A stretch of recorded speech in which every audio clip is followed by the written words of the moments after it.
మేము ఒకటే SC ST BC minority దేశం కొరకు రాజ్యాంగాన్ని దిక్సూచిగా ఈ దేశానికి అందించిన మాన్యుడు డాక్టర్ బాబాసాహెబ్ అంబేద్కర్.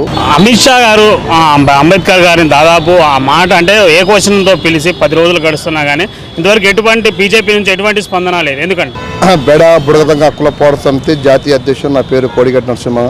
అదేవిధంగా మా ఇన్ఛార్జి అధ్యక్షులైన కడమ సాదేవ్ గారు, రాష్ట్ర ప్రధాన కార్యదర్శి ఇందాక మాట్లాడిన తూర్పర శ్రీనివాసులు, తర్వాత మా వ్యవస్థాపక అధ్యక్షుడు సిరిని మన్యం గారు. అంటే ఈరోజు మాకంటే ముందు కాంగ్రెస్ పార్టీ నుంచి మరి ఓయూ యూనివర్సిటీ విద్యార్థులు వచ్చి కాంగ్రెస్ పిసిసి అధ్యక్షులు వచ్చి దండలు వేయడం జరిగింది. అదేవిధంగా మేము ఒకటే ఎస్సీ ఎస్టీ బీసీ మైనార్టీ దేశం కొరకు భారత రాజ్యాంగాన్ని దిక్సూచిగా ఈ దేశానికి అందించిన మాన్యుడు డాక్టర్ బాబాసాహెబ్ అంబేద్కర్ 2 సంవత్సరాల 11 నెలల 18 రోజులు ఆయన రచించి ఆయన సర్వం కోల్పోయి మళ్ళీ ఎన్నో నిద్రలు లేని రాత్రులు గడిపి రాజ్యాంగాన్ని ఈ దేశానికి అందించిన మానవుడు. ప్రపంచ దేశాలలోనే ఆయన చిత్రపటాలకు విగ్రహాలకు ఫోటోలు పెట్టి ఒక అమెరికా అధ్యక్షుడైన ఒబామా గారు కూడా ఆయన స్ఫూర్తిదాయకంగా తీసుకొని నడిపించేటువంటి గొప్ప మానవుడు. కొలంబియాలో మళ్ళీ ఆయన పెద్ద ఒక లండన్లో ఆయన గొప్ప విగ్రహాలు పెట్టినటువంటి విదేశాల్లో కూడా పూజిస్తున్నటువంటి మానవుడు డాక్టర్ బాబాసాహెబ్ అంబేద్కర్. ఆ రాజ్యాంగంలో ఉండే హక్కులే ఈరోజు అమిత్ షా, ఒక బ్రాహ్మణ జాతికి చెందిన అమిత్ షా గారు ఇవాళ ఆయన రక్షణ అదేవిధంగా హోంశాఖ మినిస్టర్గా ఉండి ఈ దేశాన్ని భద్రపరచవలసిన వ్యక్తి, దేశ రక్షణ ఉంటుంటూ అలాంటి వ్యక్తి మాటలు దిగజారుడు మాటలు అంబేద్కర్ పట్ల మళ్ళీ ఆయన మాట్లాడిన విధానాలు చాలా కరెక్ట్ కాదు. ఎందుకంటే ఆయన ఒక హోదాలో ఉండి ఉన్నత స్థాయి హోదాలో ఉండి మళ్ళీ ఒక బ్రాహ్మణయిజం అంటే ఒక ఉన్నత స్థాయి పదవిలో ఉంటూ ఒక బ్రాహ్మణ అగ్రకుల మళ్ళీ ఈరోజు చేస్తున్న మనువాద వాక్యాలు అనేది ఆయన చేయడము చాలా ప్రపంచ దేశాలలో చాలా ఖండిస్తున్నారు. భారతదేశంలో ఉండే ప్రతి ఒక వ్యక్తి పౌరుడు మళ్ళీ ఆయన చేసిన వాక్యాలని ఖండిస్తున్నారు. కాబట్టి అమిత్ షా గారికి ఎలాంటి మానవత్వం ఉంటే, నీకు నైతిక విలువలు ఉంటే వాస్తవంగా నువ్వు చేస్తున్న హోంశాఖ మినిస్టర్కు రిజైన్ చేస్తూ మళ్ళీ అంబేద్కర్ గారి పాదాలకు దండం పెట్టి మళ్ళీ నువ్వు క్షమార్పణ కోరాలి, పాలాభిషేకం చేయాలి అంబేద్కర్ గారికి అని మేము డిమాండ్ చేస్తున్నాం.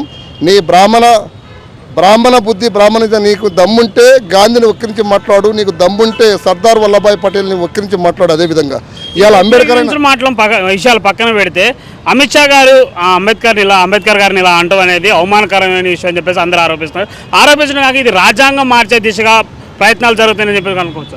రాజ్యాంగాన్ని మార్చడానికి వాళ్ళ తాతలు పుట్టినా రాజ్యాంగాన్ని మార్చలేరు. రాజ్యాంగాన్ని మారిస్తే అనే ఆలోచన ఉంటే రాజ్యాంగంలో పుట్టే మంటల్లో భస్మం అయిపోతారు వాళ్ళు. ఈరోజు అధికారాన్ని అడ్డం పెట్టుకొని రాజ్యాంగాన్ని మారుస్తాం, రాజ్యాంగాన్ని సవరణ చేస్తాం. అధికారం ఉందని అధికారం శాశ్వతం కాదు. ఈరోజు నువ్వు ఉండవచ్చు, రేపు ఇంగూరు రావచ్చు, రేపు మేము రావచ్చు. అదే అధికారంలో ఢిల్లీ కోటను వెళ్ళే హక్కు అధికారం కూడా మేము సాధిస్తాం. కానీ నువ్వు రాజ్యాంగాన్ని మారుస్తానని నీ ఆలోచన ఎలాంటి నీ వక్ర బుద్ధులు ఆలోచిస్తే ఆ రాజ్యాంగంలో ఉండే మణిమంటలను మాడి బూర్ది అయిపోతామని చెప్తున్నాం ఇక్కడి నుంచి దళిత సంఘాల నుంచి. అలాంటి ఆలోచనలు ఏమైనా ఉన్నా పక్కకెట్టేసాయి. మార్చే హక్కు నీకు లేదు. ఎందుకంటే రాజ్యాంగాన్ని మార్చే హక్కు ఎవరికి లేదు ఈ భూమి మీద. భారత రాజ్యాంగం అన్ని పవిత్ర గ్రంథాల కంటే, ఖురాన్ కంటే, భగవద్గీత కంటే, రామాయణం కంటే, ఒక బైబిల్ కంటే ఇవన్నిటికంటే పవిత్ర గ్రంథం. ఒక్కొక్క మతానికి ఒక గ్రంథం. కానీ అన్ని మతాలకు ప్రపంచ దేశాలకు ఒక దిక్సూచి ఇచ్చిన భారత రాజ్యాంగాన్ని మార్చే హక్కు నీకు లేదు.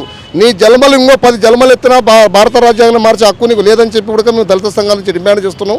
నువ్వు మాట్లాడే వక్కించిన ఏదైతే తక్కువ చేసి అంబేద్కర్ గారిని పార్లమెంటులో నువ్వు మాట్లాడిన చట్టసభల్లో ఆ వక్రీయ మాటలకే నువ్వు వెనక్కి తీసుకోవాలి. ఒక మాట అన్నదానికే ఈరోజు ఇన్ని దాడులు, ఇన్ని నిరసనలు జరుగుతున్నాయి. రాజ్యాంగాన్ని మారిస్తే అసలు రాజ్యము అట్టుడికిపోతుంది. రాజ్యమే కాదు, భారతదేశం మంటల్లో కాలిపోతుంది ఉడక హెచ్చరిస్తున్నాం మేము.